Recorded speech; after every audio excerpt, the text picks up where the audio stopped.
ruzamenya gusoma u Rwanda.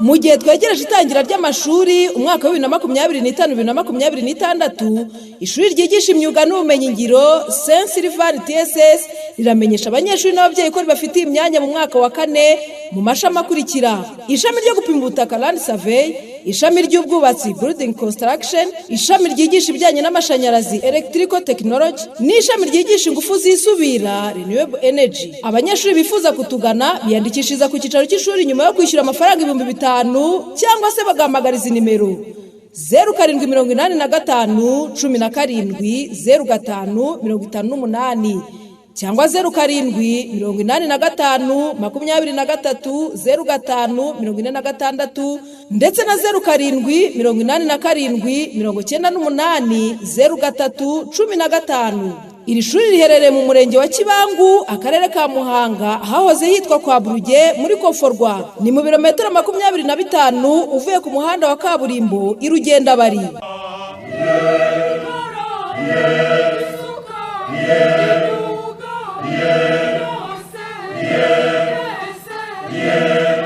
Reka tunyaruke tudasanga imyanya bayimaze.